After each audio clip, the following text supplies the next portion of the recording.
Graça e paz, sejam bem-vindos ao divã da graça dessa noite.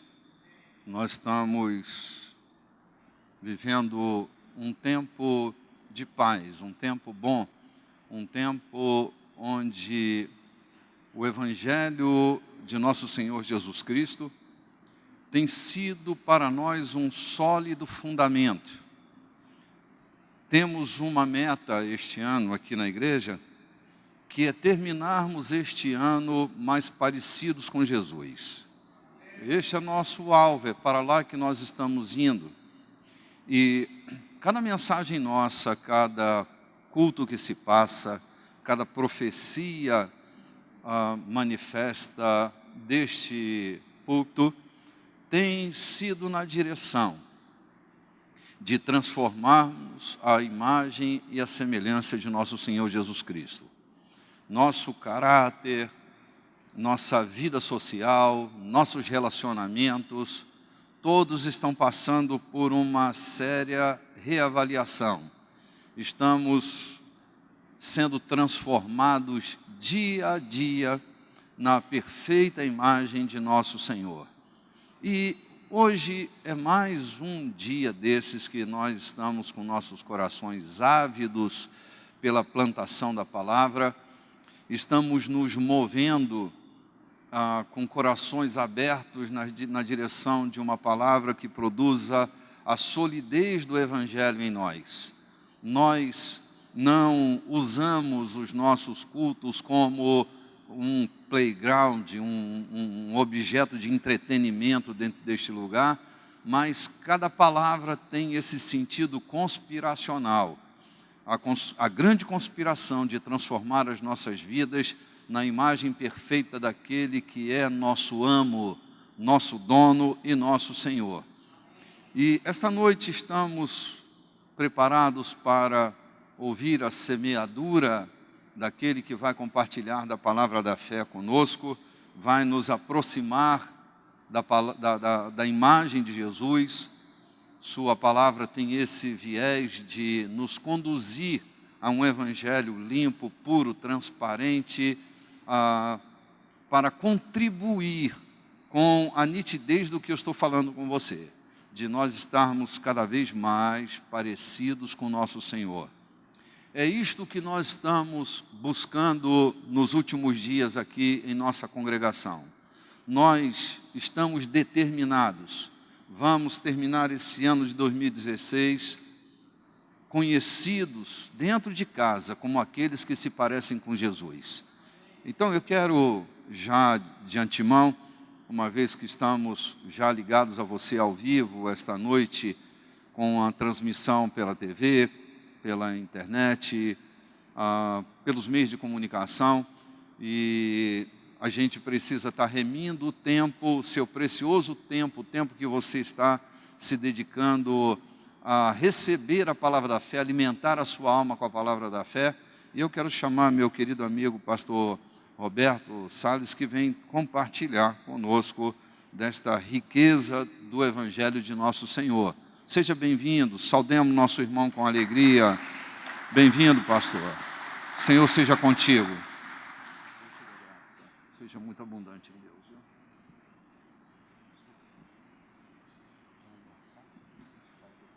Graça e paz, irmãos. Amém? Queria que vocês abrissem a palavra na segunda carta de Paulo a Timóteo, no capítulo 3. Meu nome é Roberto Salles, eu sou da Igreja Batista Nacional Visão de Eternidade, que fica na estrada do Ribamar, próximo ao Wang Park. 2 Timóteo, capítulo 3, de 1 ao 5, diz assim: saiba disso, nos últimos dias sobrevirão tempos terríveis. Os homens serão egoístas, avarentos, presunçosos, arrogantes, blasfemos, desobedientes aos pais, ingratos, ímpios, sem amor pela família, irreconciliáveis, caluniadores, sem domínio próprio, cruéis, inimigo do bem, traidores, precipitados, soberbos, mais amantes dos prazeres do que amigo de Deus, tendo aparência de piedade, mas negando o seu poder. Afasta-te desses também. O jovem Timóteo recebe a instrução de Paulo, e parece que Paulo é um contemporâneo nosso. Porque aqui o que nós vamos tratar nessa noite é sobre a pós-modernidade, que também é chamada de modernidade tardia por alguns estudiosos, ou modernidade líquida. Aquilo que era sólido já não é tão sólido. A educação, os valores, é como se o mundo tivesse ficado de pernas, se ele tem pernas, para o ar. E eu gostaria de primeiro mostrar mais ou menos o que é pós-modernidade, né? E eu gosto de um exemplo que eu ouvi de um pastor, de um museu de arte de Lima, no Peru. Esse museu ele é dividido em 2 andares e mais o térreo. O térreo representa a Idade Média, o primeiro andar a Idade Moderna e o segundo andar a Idade Pós-Moderna, que são os dias atuais nos quais nós vivemos.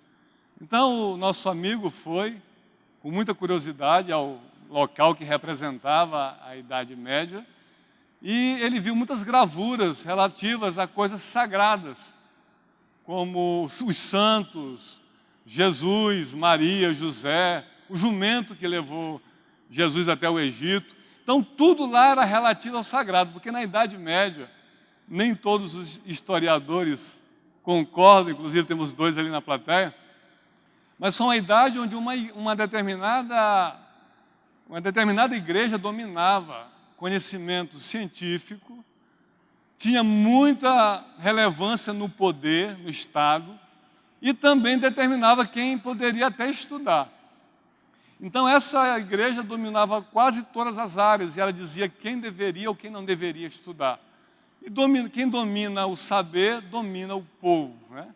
Quem domina a mente, você consegue levar para qualquer disposição. Graças a Deus que nossa mente é a mente de Cristo, e Cristo está nos conduzindo para o caminho eterno. Então ele viu as gravuras, saiu de lá, foi ansioso à modernidade, que nós temos uns 20 ou 30 anos que a modernidade nos abandonou, não dá para datar exatamente isso. E ele viu as gravuras o contrário, porque na Idade Média, quando a igreja dominava tudo, um homem se rebelou contra aquilo. Aliás, vários homens, mas um em especial, René Descartes. Ele não satisfeito mais com as respostas que lhe davam, ele abandonou a faculdade, porque a faculdade mesmo hoje, no século XXI, continua sendo uma fábrica de gesso, tem mais reprodutores do que criadores. A gente fala de Einstein, 1950, mas ninguém cria mais nada, Steve Jobs, e quase ninguém cria nada, porque a faculdade você tem que falar tudo que eles falam. Uma vez o professor me deu uma nota 6 numa prova de ciências políticas, eu também sou jornalista, eu disse, o senhor me explica?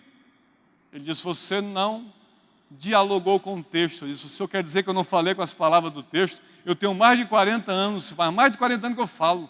Eu sei falar com minhas próprias palavras. Mas hoje nós vemos pessoas saindo da PUC, da USP, de Harvard, e ninguém produz quase nada mais, né? Então René Descartes sai, vai para um lugar onde está em guerra, porque, gente, se vocês quiserem pensar, vão para um país que está em guerra, porque lá não tem fofoqueiro. Não tem tempo que ele vai morrer. A preocupação dele é com a própria vida. Então, lá não tem. Então, ele foi para a Holanda, passou 8 anos pensando, montou o método cartesiano, a dúvida, e começou a questionar se esse vidro existia, se esse computador existia, até chegar ao ponto máximo de perguntar, será que eu existo? Chegou diante do espelho, mas ele criou uma frase que parece bobinha, mas foi uma das impulsionadoras da mudança, da saída da Idade Média para a modernidade, que ele disse, eu penso, logo existo. Aí, corroborando com ele, tivemos na Suíça o Zwingli, fazendo a reforma, na Inglaterra, Henrique VIII, e a mais famosa de todos, o irmão Lutero, na Alemanha. Então, o pastor sai de lá. Nessa época, quando fizeram essa reforma, tiraram esse domínio, é como se tivessem matado Deus. O Deus que já está morto. Você matar um cadáver não é crime nenhum. Eles mataram um Deus morto. Então o homem começa a usar a mente. Nós tivemos as grandes criações, Revolução Industrial no final do século XVIII, a informática, a tecnologia, as músicas dos anos 80 e 90, que até hoje são as que salvam as festas de hoje, né? Que hoje tem mais a reprodução. Então nós tivemos o apogeu do homem. Os cultos também. Até os louvores, se a gente não buscar nosso velho cantor cristão, aquelas músicas mais do passado, a gente vai ver que pouca teologia tem hoje. Tem hoje, graças a Deus ainda tem os remanescentes, mas são poucos, né? Então o pastor foi ao andar que representava a modernidade. E lá ele viu quadros que não falavam mais de religião, mas do homem, né? Começou o homem a ter uma visão antropocêntrica, se colocar no lugar dele, achou que era maduro o suficiente, que não precisava mais de Deus. Esse homem, ele se afasta de Deus, só que um dia, ele olha para trás e mesmo com toda essa racionalidade, ele vê que houve o nazismo, Primeira Guerra Mundial, Segunda Guerra Mundial, escravidão, então ele se desanima com a razão. Para sair da Idade Média para a modernidade, matam Deus. Para sair da Idade Moderna para chegar hoje, após a modernidade, mataram a razão. E quem é que vive hoje dominando o mundo? A emoção. Eu acho que a emoção, só quem se deu bem foi Roberto Carlos. Ele ganhou muito dinheiro com a emoção. Mas o homem não deve viver por emoções, porque a Bíblia diz que o coração é o mais enganoso que existe. E as pessoas hoje estão dizendo que o importante é o amor. O que é o amor? Aí não pode questionar. Então, o pastor saiu da Idade Moderna e foi à pós-moderna. Poxa, lá os quadros devem ser maravilhosos, né? Pablo Picasso, Monet, joga fora, porque devem ser coisas maravilhosas. Quando ele chega lá, irmão, um quadro enorme. Uma bicicleta com pneu furado e um carro de mão com pneu furado. E ele não entendeu, chegou para o guia e disse, me explica isso aqui. O guia achou estranho primeiro, questionamento, não é próprio da nossa geração, questionar. Mas o guia, porque tinha que ganhar o dinheiro dele, teve que explicar e disse assim, cara, isso aí é o que você quiser. Então, pós-modernidade é o que você quiser. Fruto do relativismo, pregado no século XIX por Friedrich Hegel, adubado, acariciado, podado, com todo o carinho que esse mundo que pertence a Satanás fez, e a pós-modernidade é a colheita de Hegel. Um mundo onde diz que nada é verdade. Quando eu dei essa palestra na UFMA, bispo, eu disse assim, olha, se você tirar nota baixa na prova, você chega para o seu professor e diz, professor, não há verdade absoluta. A sua verdade é uma, a minha é outra, eu quero 10 na minha prova. Né? Se os professores estão ensinando o que não é verdade, não gastemos dinheiro com nossos filhos nos colégios, nas faculdades. Se um guarda te multar, você diz para o seu guarda, o senhor está enganado. Não, na sua visão, porque na minha verdade é outra. Rasga essa multa, não há verdade absoluta. Isso é a pós-modernidade. Pessoas que não sabem mais quem são, que perderam sua identidade. Graças a Deus que não existem, né, alguns pastores, bispos, dirigentes de igreja que dizem, não, Jesus é a verdade. Artigo definido masculino singular, é o mesmo ontem, hoje e eternamente. Pode ser Idade Média, moderna ou pós-moderna, ou modernidade líquida, ele é a verdade, ele não mudou. Então, o mundo hoje ele é uma espécie de Michael Jackson. É um mundo que não tem mais o preto e nem o branco, misturou tudo. Fiz uma pintura lá em casa, agora eu sei o que é isso. Você pega o preto e o branco, fica cinza. Então, Michael Jackson tipifica bem a pós-modernidade. Era um homem negro e ficou branco. Era um velho que queria ser criança. E era um homem que parecia uma menina. Então, quem é Michael Jackson? Não dá para definir. É a pós-modernidade tipificada. É o que você quiser. É um homem, é uma mulher. Pode ser homem, pode ser mulher, pode ser criança, pode ser homem. O mundo Michael Jacksoniano, o mundo cinza, onde não há verdade. O mundo desbussolado, a gente usa esse termo no jornalismo. Alice, no País das Maravilhas, ela corria por um caminho só. E correr por um caminho só é fácil. Mas chega um lugar que bifurca. E quando bifurca, você tem que fazer a opção. E ela ficou lá pensando, lá em casa eu nunca consegui um coelho, mas no coelho do filme da Alice, ele fala. O meu cachorro quase fala, mas não fala. Mas nos filmes eles falam. E o coelho disse assim, você quer ir para onde? Eu disse, eu não sei. Aí o coelho responde, quem não sabe para onde quer ir, qualquer caminho serve. Esse é o mundo de hoje. Um mundo que aparentemente é o pior momento para pregar o Evangelho. Mas antagonicamente, é o melhor momento para se pregar o Evangelho, porque as pessoas estão perdidas. E quando você diz, Jesus é o caminho, ela vai lá, e você continua, Jesus é o caminho, e ela vai para outro, e vê você firme, e diz, me fala desse Jesus. Aí você chega e fala que os corações estão assim, ó, férteis. É um homem que se afasta de Deus, que você vê numa página, ou no Facebook, ou no WhatsApp, manda uma piada indecente, e logo depois manda um versículo bíblico. Ele não sabe quem ele é, ele perdeu a sua identidade.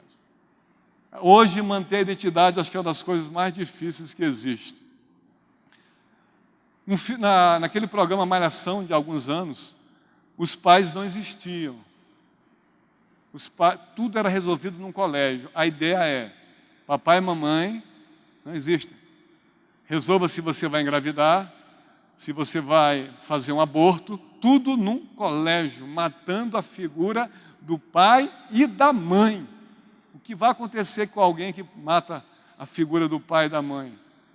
Vai morrer cedinho. Porque o primeiro mandamento com promessa nunca mudou, nem vai mudar, é honra teu pai e tua mãe, para que se prolongue os seus dias sobre a terra. Aí foi criada a lei da palmada. Outro dia, uma criança que foi nascendo no sul, quando o médico foi dando a palmada, ele, olha a lei da palmada, o médico desistiu, porque seria um processo que ele teria que responder, né? E um pai que não bate no seu filho, um filho abandonado à própria sorte, será a vergonha do seu pai e da sua mãe. E muitos pais que agem dessa maneira, instruída por um governo que não tem direito de entrar na minha casa, porque, de acordo com a Constituição, a minha casa é chamada de asilo inviolável. Eles não têm direito de entrar na educação, a não ser que eu esteja matando uma criança, que alguém esteja correndo risco. Tentaram mudar o termo para agressão física, mas não aceitaram. É a lei da palmada, porque eles querem crianças loucas, drogadas, bêbadas. E eu pergunto para vocês, como já fiz essa palestra em São Paulo, Paraná, Santa Catarina, andei no Brasil quase todo. Quem já apanhou do papai e da mamãe, levanta a mão. Assim. Agora me levante a mão quem tem trauma. Ninguém tem trauma, irmão. Sabe quem inventou essa lei? Duas pessoas que entendem muito de educação. Lula e a Xuxa. E o povo sequer foi questionado e o povo não disse nada. Aí criaram também, para transformar as pessoas mais frágeis hoje, um tal de bullying. Tudo é bullying. Isso é para fragilizar você. Um menino quer namorar com uma menina e chega, eu quero namorar você, ele tem um bafo de onça, um mau hálito terrível. E a menina diz, eu não vou namorar você, você tem mau hálito. Ele diz que é bullying, fica dentro do quarto enfurnado por 2 anos. Sabe o que vai acontecer? O mau hálito vai piorar. Ele tem que chacoalhar água sanitária, algum desses novos detergentes, aí fazer qualquer coisa para mudar essa sorte. Mas hoje não é bullying, chamou de negro é bullying, chamou de branco é bullying, chamou de gordo é bullying, chamou de magrelo é bullying. O cara vai lá, ele pega lá e se mata. Mas antes de se matar, se vocês pretendem se matar, postem primeiro na rede social, porque hoje, para ser enterrado, tem que ter o atestado de óbito e a postagem na rede social. Eu, quando era garoto, vim morar em São Luís, eu sou cearense, e tinha um gordinho na minha rua. O nome dele era Jarrinho. Eu pegava o Jarrinho e caía de pancada nele, bogue. A mãe dele vinha me tirar em cima da rua, lá em Vassaldanha. Mas, para o meu azar, Jarrinho tinha um irmão, que se chamava Jarrão. O Jarrão me pegava e quebrava a minha cara. Eu chegava lá, meu irmão, o que foi? Eu bati minha cabeça ali na árvore. Porque eu batia no Jarrinho, mas eu apanhava do Jarrão. Ninguém tinha bullying, saía um com o olho inchado, outro com as costas feridas, e todo mundo ia para casa. Chamavam de caneludo, zarolho, hoje se chamar. Isso é para você ficar sem defesa. Mas sabe o que Deus fez com a gente? Ele faz a gente passar por algumas provações para nos fortalecer. Porque o ouro, ele tem que ser provado pelo fogo e nós, pelas nossas provações. Para que a gente saiba que Deus está conosco, que o Emmanuel, o Deus comigo, ele vai estar sempre comigo, em todo lugar. Tanto é que o Salmo 1 em hebraico, a maneira melhor de traduzir seria: o Senhor é meu pastor e Ele não me faltará. A minha filha está vindo da Índia agora, onde passou 10 meses lá com 18 anos, e ela sabe o que é hoje viver com Deus e depender de Deus, saber que Deus usa qualquer pessoa, não uma religião. Que nós não queremos que você seja religioso. Eu tenho certeza que o bispo ele tem impregnado em vocês a palavra para que vocês se tornem a cópia de Cristo, né? Cristãos, cristianos. Então o bullying é só para as pessoas ficarem mais fragilizadas. Um pai hoje não sabe mais ser pai. Eu chamo de pai tio, né? Antigamente a mãe chegava: o menino, senta ali, tu come isso. Hoje a mãe chega: meu filho, tu quer sentar onde? O que é que tu quer comer? O menino está 11, meia-noite, 1 hora da manhã, assistindo a televisão e tomando Coca-Cola com biscoito recheado. E o pai chega: menino, tu não acha que está na hora de dormir? Gente, dando para uma criança de 5, 3, 4, 5, 6 anos, o controle da situação. Toda a frase desses pais tios, se fosse espanhol, teria logo aquele chapéu de cabeça para baixo, é interrogativo. Não há ordem. A pessoa fica pedindo que uma criança resolva. Quem tem que resolver é você. Outro dia eu vi um cara falando que o mundo está tão feio com a criança. Ela chega para a mãe: mamãe, fizeram bullying comigo no colégio. Eu queria matar 2 coleguinhas meus, mamãe. Aí a mãe disse: meu filho, se você vai se sentir bem. Então nós estamos criando doentes. O mesmo governo que fez a lei da palmada e do bullying deverá guardar muitos bilhões de dólares para casa de recuperação de drogado, manicômio, cadeias, que o que vai ter, o que essas leis estão fomentando de futuros marginais, futuros drogados, futuros pessoas que vão morar em manicômios, não está nem escrito. Então é o mundo também do descartável, a pós-modernidade, que o Bauman ele chama de modernidade líquida. Você dá um nó bem frouxinho. Você tem um amigo, uma namorada, um namorado, você dá um nó frouxo. Por que o nó frouxo? Porque é só puxar. É só bloquear a pessoa na rede social, se livrou da pessoa. As pessoas não têm mais paciência. Casamento hoje virou contrato e brincadeira. Quando alguém diz: quantos anos você tem casado? Fazer 26. 26 anos como? Eu estou com 2 meses, já abusei a mulher. As pessoas não querem relacionamentos sérios. E isso se estende à igreja também. Eles querem ter o pertencimento de uma igreja sem qualquer compromisso. São os desigrejados que tem por aí. Eles querem servir a Deus da maneira deles. Eu sou meu pastor e nada me faltará, mas tudo me faltará, porque Deus fez a igreja. Tem muitos que dizem: eu sou o corpo de Cristo. É um caba mentiroso demais, porque ele não é um corpo de Cristo, ele é membro do corpo de Cristo, ele tem que estar junto com os irmãos. A gente tem que estar aqui, um aquecendo o outro, um dando força para o outro. Quando um cair, a gente levanta, quando a gente cair, a gente espera que o outro também nos levante, que nós somos um corpo para isso. Então a morte da razão, a razão ela está sendo velada no salão principal da pós-modernidade, e a emoção é que está mandando. Então hoje, quase ninguém sabe mais lavar um carro. Eu lavei o carro de todos os meus irmãos. Hoje teu filho não sabe lavar um carro, se você não levar ao lava-jato, ele vai ficar sujo. O teu cachorro não sabe mais nem a cor original, cheio de remela. Será que é meu cachorro mesmo? O teu filho não sabe lavar um cachorro, tem que levar ao pet shop. É uma geração que não usa as mãos mais para quase nada e também não usa mais a mente. Quando chega um menino bombado, um menino novo de 35 anos que mora com a avó. Quando a gente tinha 18 anos, a gente era doido para sair de casa. A modernidade, hoje tem 35 anos, mora com a avó. Compra 2 pilhas, a R$1,50 cada uma, e a avó pergunta: quanto é, meu netinho? Ele pega o celular: um momento, vovó. R$3, vovó. Não sabe mais nada. Daqui a pouco vai chegar o tempo que o homem...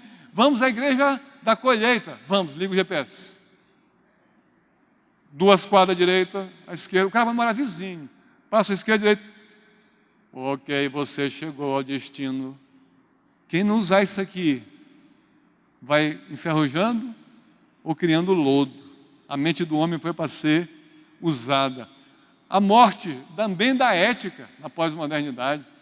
Se você trouxesse uma borracha pequenininha para a sua casa antigamente, a sua mãe lhe dava um couro e dizia: menino, isso é errado.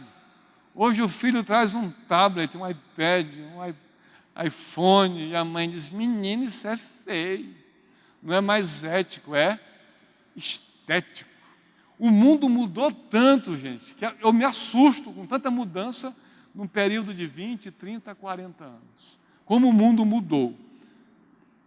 Então, pessoas que não podem ser contrariadas, contrariou, magoou, se internou, criança de 8 anos com depressão, bom é de pegar 2 chicotadas nas costas, né? Não é nem palmada, é chicotada nas pernas, né? Nas costas não fica marcado.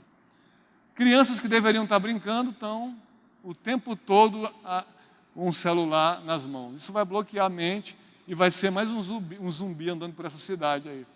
Pais que estão ficando loucos, crianças de 2 anos, 2 meses, em restaurante, eles, enquanto come, o menino está assistindo algum filme. Isso é bonito, é lindo, né? Vai ver na frente.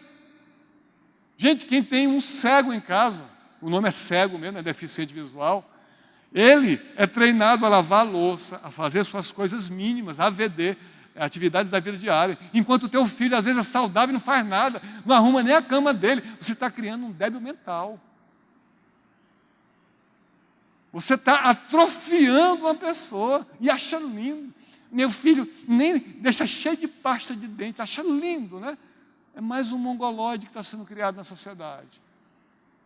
O mundo pós-moderno quer que todo mundo fique até o ponto de não pensar e recebendo só comandos e atualizando. Mas por que o nome do nosso livro é um título estranho? É Eu Odeio Uniforme. Por que uniforme? Porque Deus criou a diversidade, gente. Em Gênesis capítulo 11, de 1 a 6, fala que todos os homens falavam uma língua só, resolveram criar Babel para que não se afastassem dali.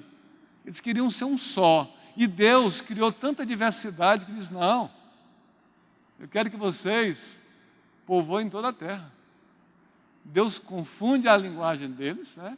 E a linguística, ela chegou à conclusão há alguns anos que todas as línguas derivavam de 6, depois de 3 e agora, por último, de 1, conforme a Bíblia diz, porque toda ciência séria só vai provar que a Bíblia é verdadeira. A beleza do mundo está na diversidade das coisas. Uma impressão digital, olha como é pequeno. Sabe quantas são necessárias para uma se confundir com a outra? 64 bilhões de exemplares. A população mundial hoje é estimada em 7 bilhões. Não precisamos de 9 bilhões, que é bom de matemática, 9 vezes 7, 63. Com mais 1 bilhão, Deus, quando fez o homem, Ele fez com as próprias mãos. Cada um de nós é uma peça única nas mãos de Deus. Se você não se valorizava, ou se você se valorize, que você é uma peça que Deus caprichou. A Aline Barros nos fez chorar há muitos anos com a letra errada, onde ela dizia: porque por tuas mãos foram criados terra, céu e mar. Deus não fez terra, céu e mar com as mãos, fez com a palavra. Ele fez com as mãos você. Chamou lá Jesus, Espírito Santo, vamos fazer aqui um Renato, vai ser um bispo lá da Igreja da Colheita. Pegou e trabalhou. Cada um de nós é uma peça única. Única, se ame. Eu, quando aprendi isso, eu comecei a me amar, me achar bonito. De rapaz, não é que eu era bonito, não sabia. Foi uma operação plástica interna, né? Muita gente se acha feio, não gosta da canela. Irmão, essa canela fina, ama essa canela fina. Deus que fez assim.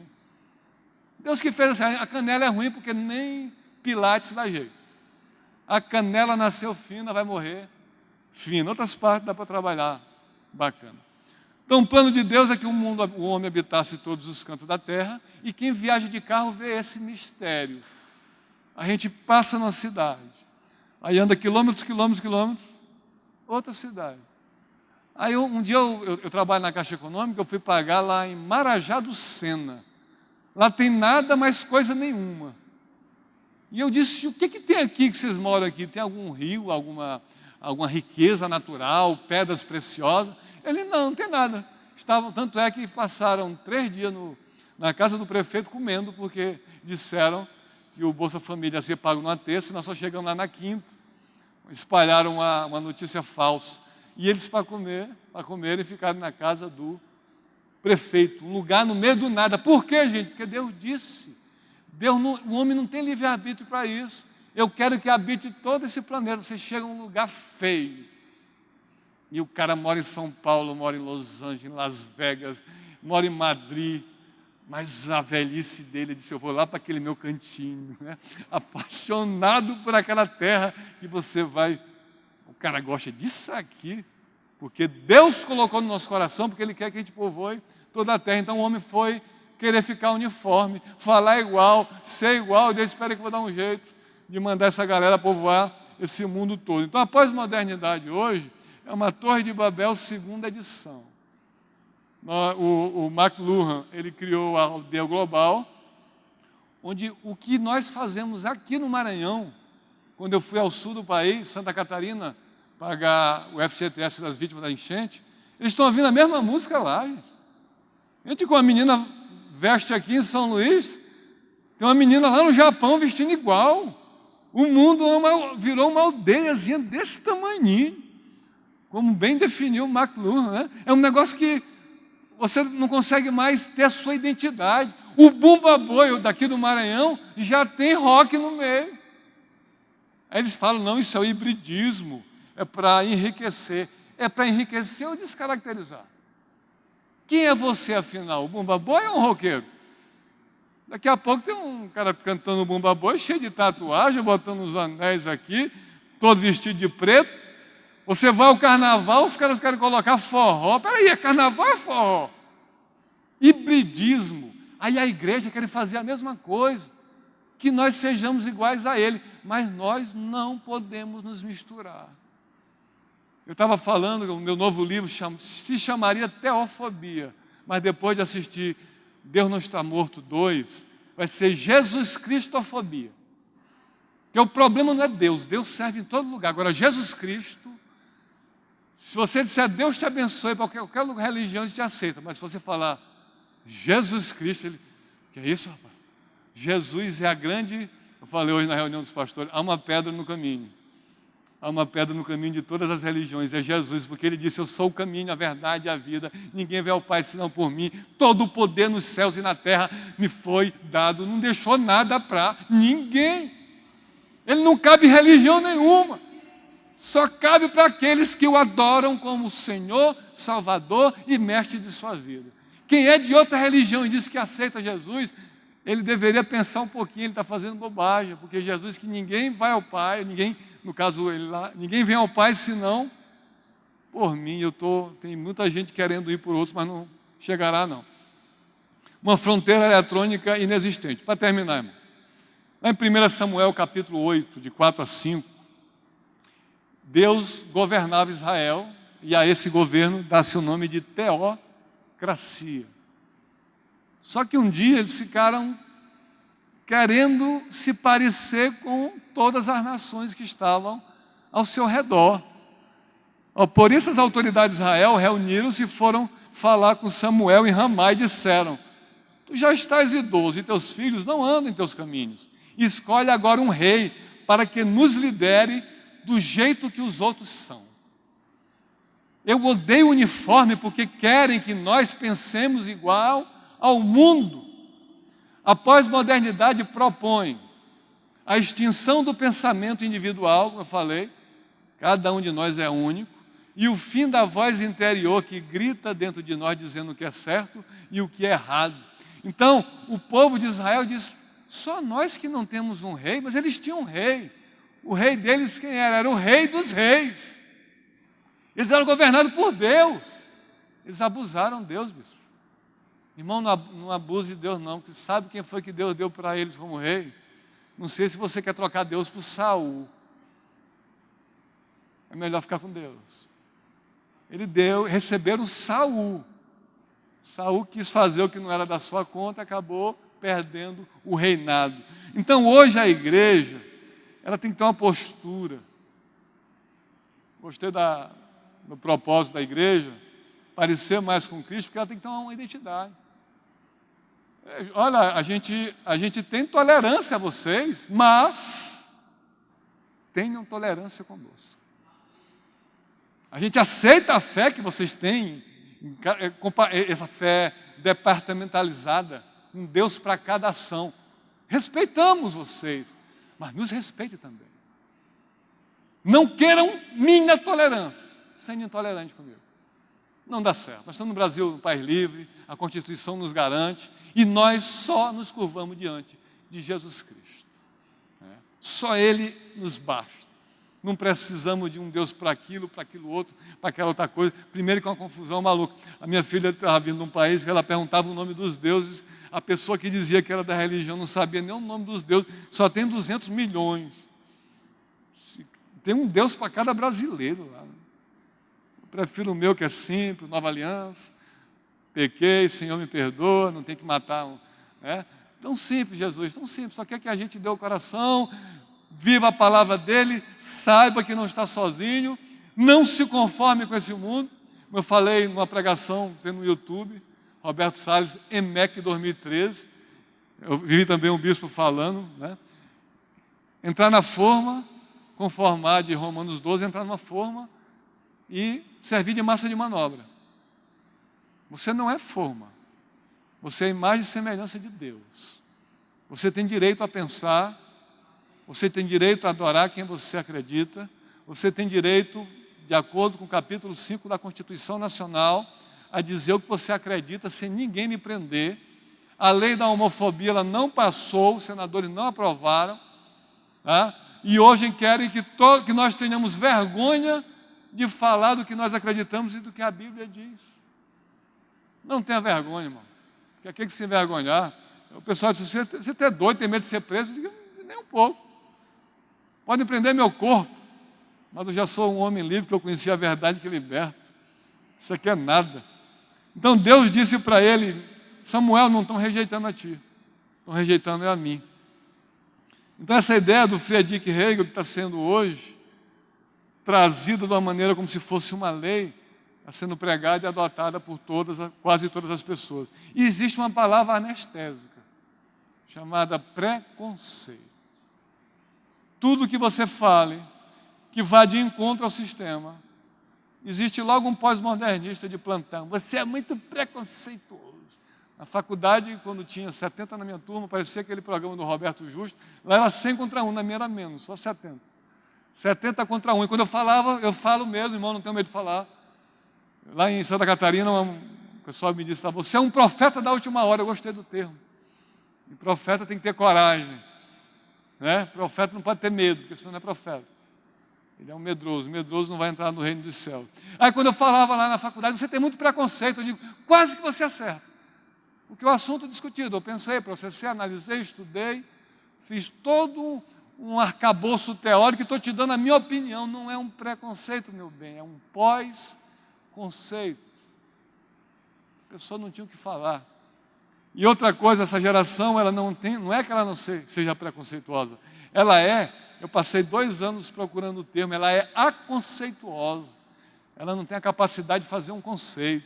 Por isso que precisa de homens e mulheres com firmeza no que pensam, não vacilando, como no filme Deus não está morto 2. Você não pode vacilar, irmão. Você tem que ter resposta para o que você acredita. Você não pode estar sendo orquestrado. Você tem que conhecer a Bíblia, a palavra. Essa igreja zela pela palavra, que bom. Que tem igreja aí, quando no último que a gente leu de 2 Timóteo, disse, terão aparência de piedade, mas negarão o poder dela. Vão dizer que são de Deus. Eu já entrei numa igreja que diz que é de Deus, e eu vi tudo lá, menos Deus.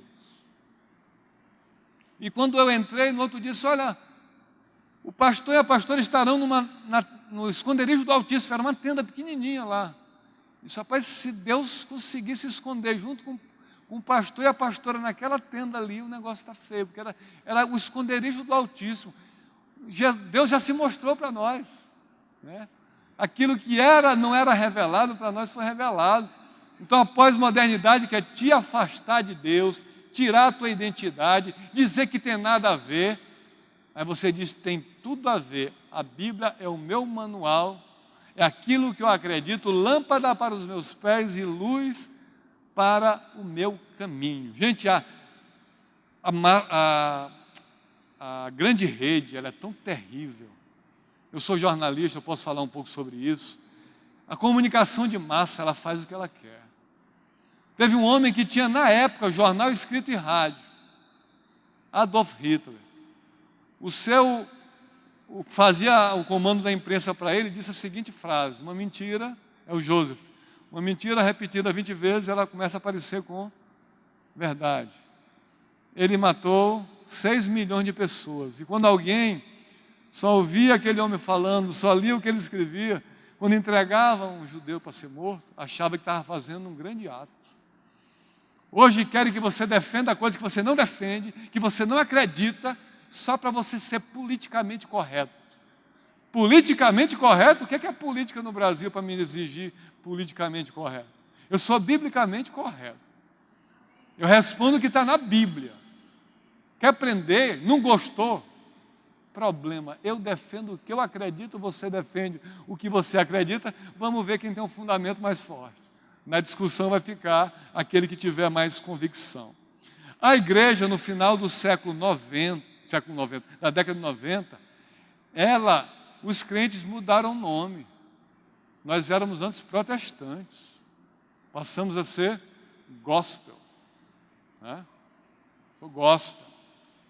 A gente recebia soco na cara por ser protestante. Hoje a gente recebe tapinha no ombro por ser gospel.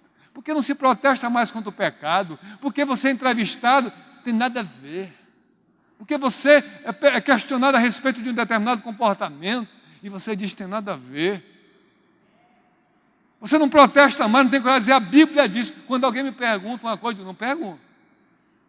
O cara outro dia perguntou, eu só faço filho, a mulher que cuida, não é?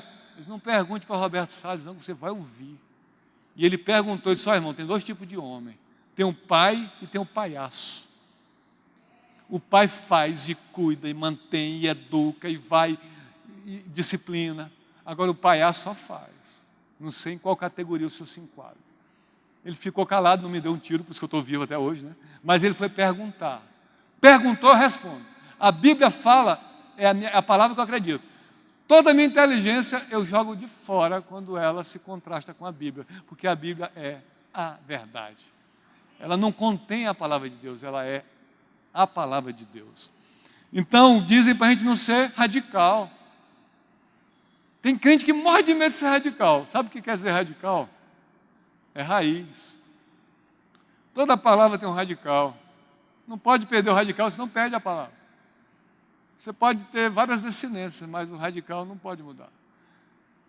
Eles querem atrofiar o nosso corpo, a nossa mente. Eles querem que você não saiba calcular mais nada. Eles querem uma sociedade. Eu digo que a sociedade pós-moderna sofre de AIDS intelectual. Ela perdeu toda a capacidade de defesa. Ela aceita tudo que fala. Tudo que uma mídia fala, ela vai aceitando. A AIDS, ela não mata, mas ela tira toda a nossa defesa imunológica. E a AIDS intelectual, ela tira toda a defesa de um homem. Um homem aceita tudo que falam. Agora o cachorro só pode comer sua ração, porque um especialista disse. Eu tive vários cachorros que só comeram osso, nunca morreram. Agora você não pode mais nem fazer um churrasco em sua casa. Se está lá, quando vai assando a carne, chega Tony Ramos. É friboi? O que é que eles estão pensando que nós somos? Bitolados, eles não conhecem uma igreja aí que foi lavada e remida com o sangue de Jesus. Quando alguém diz assim, você teve uma lavagem cerebral, eu disse, rapaz, você acertou. Tinha tanta sujeira em minha mente que o sangue de Jesus lavou tudinho. E você também precisa passar. Você também precisa passar, porque lavagem só tira a sujeira. E você também está na escuridão. E Jesus, quando te lava, cara, ele fala uma coisa doida. Ele te transporta do império das trevas para o império da luz. E você vai ver como eu era idiota, como eu era bobo, como eu era um menino tolo. Agora não, eu conheço quem é Jesus, conheço a verdade, e essa verdade é maravilhosa. Uma sociedade civil, mas não se vê mais. Eu disse isso no jornalismo, em 2007, eu gravei essa frase. Civil. Esse movimento que nós tivemos no Brasil, no mesmo movimento estavam contra e a favor de uma determinada PL. Eles estão lá só para consciência política quase zero. Mas estão lá fazendo arruaça e postando foto. É porque eu estou lá, porque é o Brasil. Aí depois volta no mesmo cara do outro, é isso. Só para se mostrar. Então a pós-modernidade, ela tem veladamente essas propostas. Você não pensar, aí você diz, pós-modernidade, show, a minha mente é de Cristo. Você não ouvir sua voz interior e disse, aí pegou mal, porque dentro de mim mora o Espírito Santo e Ele que me consola, Ele que me ensina. Então a igreja do Senhor, a sociedade, ela está perdida. Agora a igreja do Senhor, ela tem que ser alertada para isso. Não quero que você pense. Você pensa Bíblia, não quer que você pense. Quer que você diga, não é assim não. É porque a pessoa é radical. Não diga, irmão, a palavra diz isso. A palavra diz isso. Se você tiver vergonha disso aqui, pode ser politicamente correto, mas pode ser infernalmente correto também. Porque Jesus vai dizer, não te conheço. Né? E não ouvir uma voz interior, onde a gente vê a natureza declarando a glória de Deus, os relacionamentos declarados pela glória de Deus, a gente vê o que é natural e vê o que é não natural, e se prostrar diante de alguém só porque disseram que encontraram, que fizeram. Quem diz? Essa mídia era tão suja que um dia um cientista apareceu dizendo que a pizza causava câncer. Ele era um japonês. Queria que as pessoas comessem sushi. Aí depois veio um outro cientista, uma outra equipe, e descobriu que na pizza tem uma substância que evita o câncer. De onde eram esses cientistas? Da Itália. Nós estamos no mundo podre. Podre. E temos que pedir, Deus me dá discernimento. Porque Deus vai dizer para nós, a sua noiva não vai ser enganada, não. A sua noiva, Ele diz, isso aí não é meu, não. Esse negócio aí é fogo estranho. Essa conversa aí, eu não estou nisso aí, não. Eu fiz uma natureza perfeita, eu não estou nisso aí, não. Então, quero que você não pense. Mas nós vamos agora pedir ao bispo dessa igreja que ore por nós, para que Deus coloque antivírus em nosso cérebro, para que quando vier uma heresia dessa, a gente diz, não, rapaz, até por fora, a minha igreja lá, eu conheço a palavra de Deus, não conheço de ouvir falar, não. Eu conheço de experiência. Não sou crente só na igreja, não, mano. Sou crente no serviço, sou crente em casa. Nós lá estamos querendo nos parecer no ano de 2016, mais com Cristo ainda. Então eu vou fazer um apelo para essa igreja. Diga não à pós-modernidade. Ela é o pus da humanidade, para ser o livro em sequência, esse que eu trouxe para apresentar para vocês, que mostra a história de um homem que sofreu um acidente em 89 e acordou em 2009. Dormiu na modernidade, acordou na pós-modernidade. O mundo mudou muito, senhores que têm mais de 40 anos. Vocês precisam entender que mundo é esse. Por que não se quer respeitar mais os pais? Por que a autoridade hoje se tornou sinal de opressão? Por que a igreja, pouca gente quer saber da palavra, quer saber mais de shows pirotécnicos, aventuras, porque nós estamos vivendo a sociedade do espetáculo. Mas Jesus, lá no deserto, ele tinha plateia. E nem dizia, nem postava, gente, estarei no deserto da Galileia. Rede social nenhuma Jesus postava. Mas onde Jesus estava, tinha plateia, porque Ele nos atraiu de uma maneira que não dá para... O amor dele pegou na veia. Então, diga não à pós-modernidade. Entenda esse eu odeio uniforme, quero uniformizar nossas mentes, mas a nossa mente pertence a Cristo. E a nossa voz interior é do doce, saboroso, amigo Espírito Santo. Então eu fico com Jesus e com o Espírito Santo, com meu Papai do Céu, e digo não à pós-modernidade. Porque eu não vou ser enganado.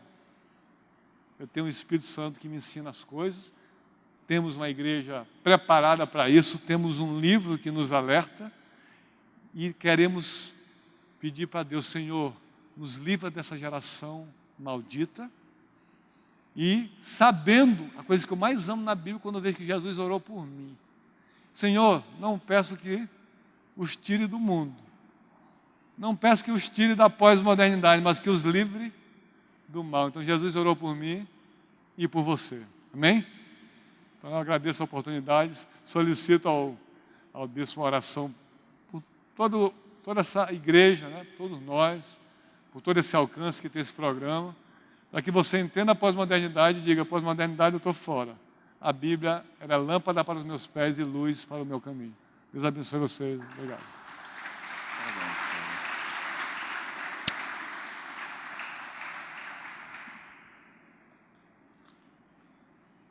Eu estava ouvindo atentamente, fazendo minhas anotações, e num determinado momento eu me lembrei de um construtor de uma boa mente, que é Paulo, o apóstolo. É o responsável pela formação de uma mente sadia. E eu tenho aqui a Bíblia Viva como uma versão com uma compreensão muito razoável. Olha o que diz esse texto. Não estou complementando, eu só estou concordando muito objetivamente com o que o pastor Roberto nos compartilhou essa noite. Esse texto diz assim, Romanos 12, 2, nesta versão, não imitem. E aqui na igreja, a gente já tem trabalhado a palavra imitar, ela se origina da palavra mito, imitar, ela nasce da palavra mito. Imitar é trazer o mito para dentro da sua realidade pessoal, é encarnar o mito, é transformar o mito na própria encarnação. Não imitem a conduta e os costumes deste mundo, mas seja cada um uma pessoa nova e diferente, mostrando uma sadia renovação em tudo que faz e pensa. E assim vocês aprenderão de experiência própria a boa, agradável e perfeita vontade de Deus. Se há uma coisa que o Evangelho nos conduz, é a uma experiência pessoal com os princípios do reino de Deus. Nós somos remetidos pelo Evangelho a uma experiência pessoal. Deus é tão plural que até a graça é multiforme. Né? Colaborando com o título do seu livro, até a graça é multiforme, não é uniforme. Ela não tem a propositura de criar modelitos únicos que engessam a nossa conduta. Eu quero agradecer de antemão, pastor, pela sua contribuição para a nossa reflexão. A sua fala tem muito a ver com aquilo que a gente tem ensinado aqui na igreja. Não tem nenhum semitom na sua fala, a gente parece que está cantando a mesma canção e da mesma maneira. Você trouxe livros para serem adquiridos? Então, querido, se você se interessou por este tema, eu particularmente me interesso muito, em algum lugar vai ser exposto. Eu quero sugerir que aquela mesinha que está ali bem pertinho do pastor Jean seja utilizada para esse fim.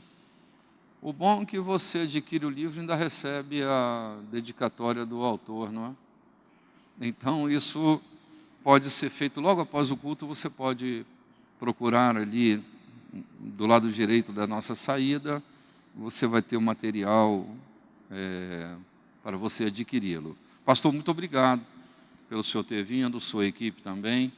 eu agradeço muitíssimo. Quero enviar minha saudação fraterna a todos os que estiveram presentes aqui no culto, fisicamente, e aqueles que, por meio de comunicação, pôde compartilhar conosco da palavra da fé. Minha saudação, shalom e até nosso próximo encontro.